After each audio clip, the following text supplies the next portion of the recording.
I'm Scott Cousins, editor of the Frankfort Times, and these are some of the stories we're working on for Wednesday, December 11th.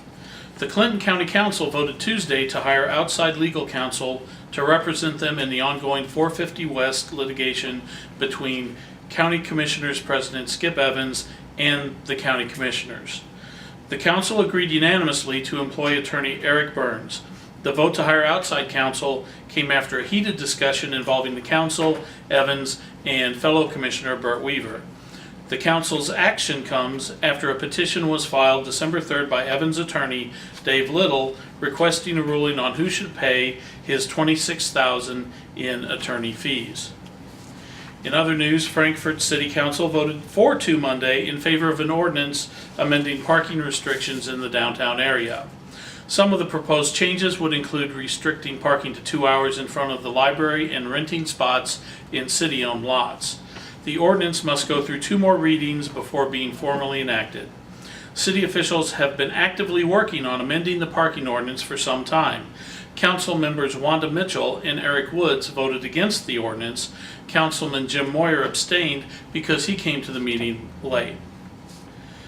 And after years of white-knuckle budget talks in the Clinton Central School Board conference room, district leaders report that their fiscal house is in order and that they've charted a workable path to the foreseeable future. Superintendent Jeff Studebaker addressed the board Monday evening with updated year-end financial projections which show a positive balance instead of a deficit. Studebaker, who started this as superintendent in July, reported Monday evening that at the end of November, the school corporation had an actual positive balance of $243,000. That's an improvement of almost $500,000 over January's projections. Based on these latest numbers, school leaders anticipate a year-end balance of about $276,000. Studebaker said a confluence of at least 3 factors have helped mend Clinton Central's leading budget. One of those was workforce reduction. The Times won multiple awards this weekend from the Hoosier State Press Association Foundation for photography and sports writing. The foundation held an awards luncheon Saturday in Indianapolis, attended by member publications from across the state.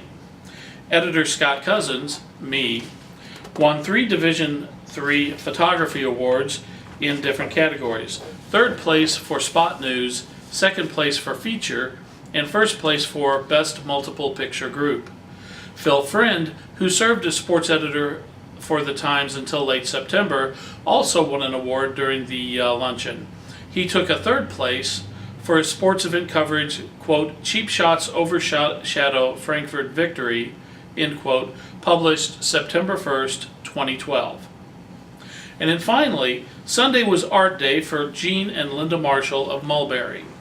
Part of their day was spent at the Frankfort Community Public Library for Indiana artisans, paintings, and drawings. The exhibit will continue through January 17 and includes works from 14 Hoosier artists in a variety of mediums, and subjects included a number of topics ranging from still life to landscapes. The exhibit is juried, meaning artists have to prepare a portfolio and be selected. People can also purchase the pieces on display, as well as other loose pieces of art in bins, with 30% of the money going to the Friends of the Frankfort Library to support programming.